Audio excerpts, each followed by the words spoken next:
October 25th, 1906. Mr. Soper and I went to the laboratory where the science fellows studied our samples through their microscopes, and again I felt that strange sensation of being aware of my face and body. It got worse when one of the boys leaned over and whispered as I passed, "Want to look through my microscope?"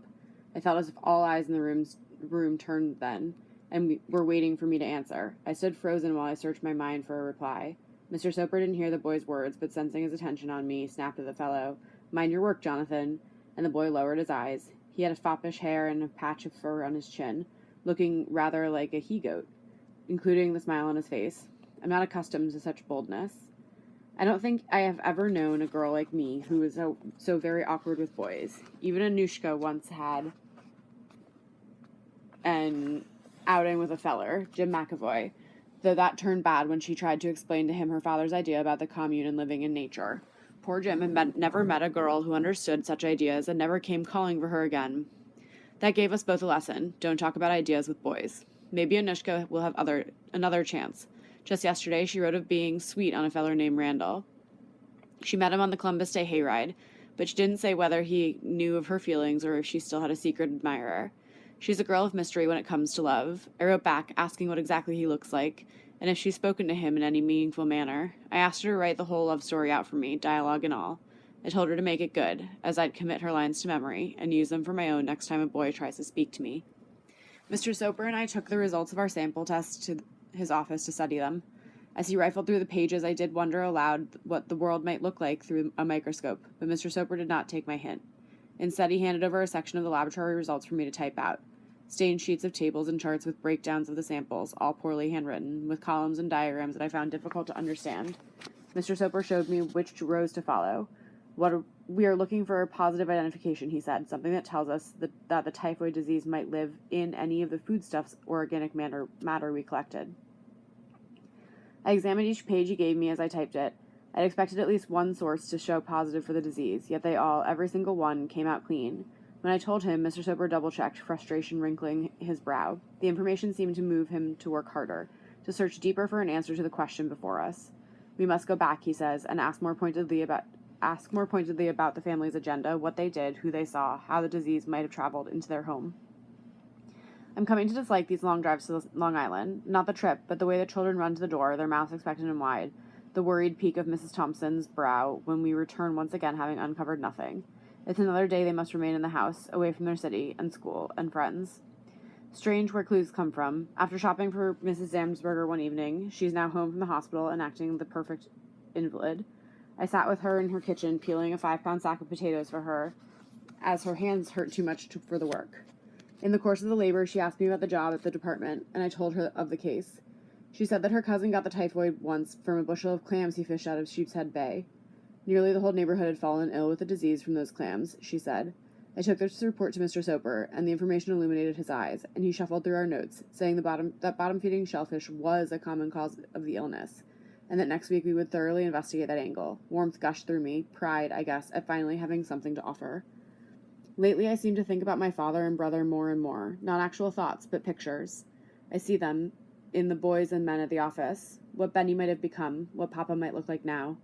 Around the time my father decided to go to Cuba to fight against Spain, I felt a darkness about him, as if a shadow had engulfed him and wouldn't let him go.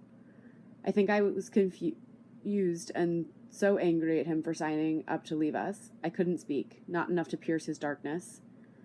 I remember thinking, what about us? Over the years, I've invented reasons for his leaving us. Grandfather fought in the Civil War, and maybe that's why my father wanted to fight too. Maybe it was a way for him to feel he could win, after Death won the fight with Benny. Or maybe I will never understand.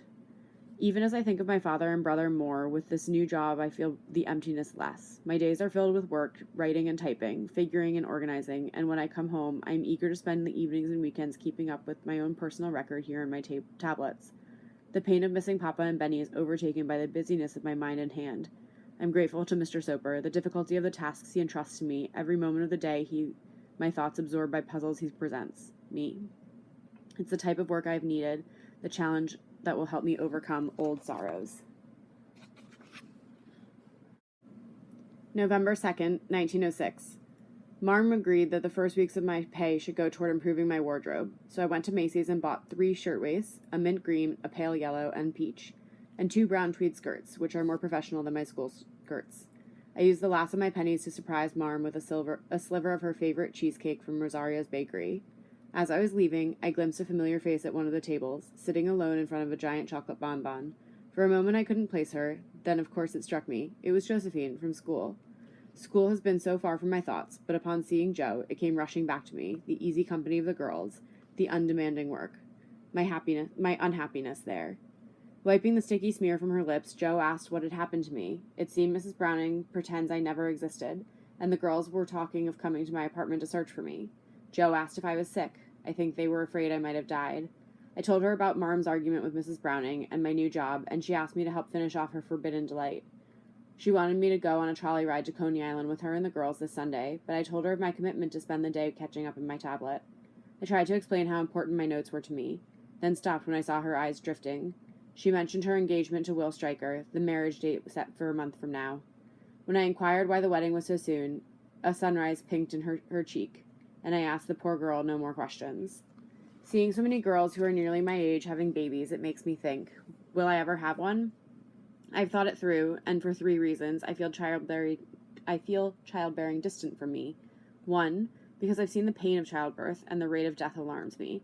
Until I know more about why my mothers and babies and die, I wouldn't take such a step. 2, I want to have my life to myself, and not give it away to a helpless creature who needs me at every turn, food, comfort, bath, shelter. And 3, while I'd be curious to observe the process of a child growing inside me, cell by cell, the thought of its flesh and bones and muscles pushing me outward to make room for itself make me somewhat queasy. I talked my thoughts over with Marm, and she was quiet. Then she said I felt that way because I had not found a beau to love. I could nearly touch her soreness, the way my father left us, and I wonder if it's true. Do I not dare to love someone the way other girls my age do? When I think of love with a boy, that place in my chest tenses, and the question comes, if I love someone, if I allowed that sort of warmth into my heart, would he go away? My solitude at times is overwhelming, but I fear the pain of loss is worse. November 5th, 1906. After our inconclusive test results, Mr. Soper and I traveled to Long Island once again to speak with the family and servants, and to visit farms and food establishments nearby the house. An old Indian woman with 2 long braids and colorful embroidered clothing lives in a tent by the shore and sells shellfish to all of Oyster Bay. She let us take some samples with her, but pointed out that if her foodstuffs were tainted, the whole neighborhood would have become ill. Mr. Soper asked if she fished the waters alone, or if she worked with anyone else along the bay who might have sold the family shellfish. The strange woman said she worked alone, she sold alone, and nobody got fevered from her fish. We checked the medical records in the neighborhood, and she was right. Families contracted consumption, a pox, and polio, but no one else in Oyster Bay got typhoid this summer. We took the fish samples and visited 2 farms in the area. I've never had the opportunity to stand beside a group of cows before. The size and smell of them overwhelmed me. They seem so odd, with their watery eyes, the flatness of their furred heads, banging in the stalls to draw my attention, their long tongues hanging out, mouths dripping with saliva. Chickens ran underfoot, low-bellied cats slinked after them. At the lamb stalls, looking at those pink-nosed innocents, a pang of guilt struck me. I thought of Anushka aiming her rifle at one of those animals. I thought of their skins being removed, their bodies being quartered and stewed. I wonder, are we spoiled here in the city? I've eaten many a lamb stew, but I buy the stock at Mr. Barron's. I never meet with the animal eye to eye. I think living so near the very creature she consumes has changed Anushka's life. It gave me a glimmer, being on those farms, of the vast difference between the life of a city girl and that of a country girl. How she's had to adapt. What will my visit be like, I wonder? Will we have the same bond after so much time apart? November 7th, 1906. I discovered the most incredible coincidence, one that blew through me like a tempest. In typing his old notes, I found that the first fever case Mr. Soper ever investigated took him to Cuba in 1898, the year of our war against Spain. I stared at the page when I read that. Mr. Soper and my father were in Cuba at the very same time. How shocking that he might have crossed paths with Papa. I long to ask Mr. Soper if Mr. Soper knows anything about him, but it's not a question I feel I can voice. It's too close, too private to discuss. I'm afraid it might seem like my father ran off and left us. I must calm the storm inside me. Mr. Soper could have some very important information about Papa. He could know where he is. I will wait. One day the time will come, the right time will come to ask him. Now is not that time. Mr. Soper has been working for years to keep epidemics at bay, even in the face of the impossibility of completely ridding humanity of disease. He wants me to learn from his previous examples by transcribing and ordering all of his past cases, which is quite a task, considering how poor the penmanship is of these records. Small, tight lettering, words in every margin, drawn maps blotched with ink. All written by Mr. Soper himself. Such a perfect man in every other respect. Looking at his handwriting, I feel as if I've discovered a large tear in his very expensive suit.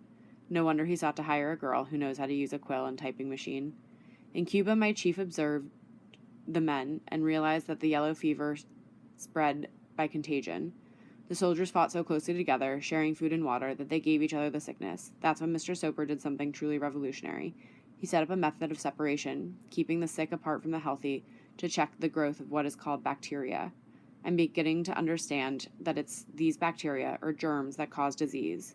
He called this method of germ calling antisepsis. I do wonder what bacteria might look like, and how they might travel from person to person as in a contagion. There were other fever epidemics. 1,300 people ill in 1903, 600 in 1904. I guess we are lucky to have only 9 sick, none dead in our typhoid case. Mr. Soper said he doesn't think the household members of the Thompson family gave the disease to each other the way the soldiers did. He says because the Thompsons came down with the typhoid at nearly the same time, each person must have contracted the disease from an individual source such as a food or water.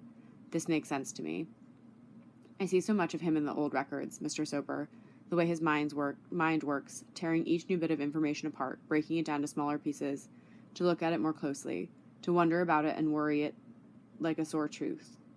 He has a mind that doesn't easily let go of things, not without fully understanding them first. That's why he's so good at his job. That's why I'm so glad I can watch and learn from him, and listen to his deep voice explaining difficult things to me every day.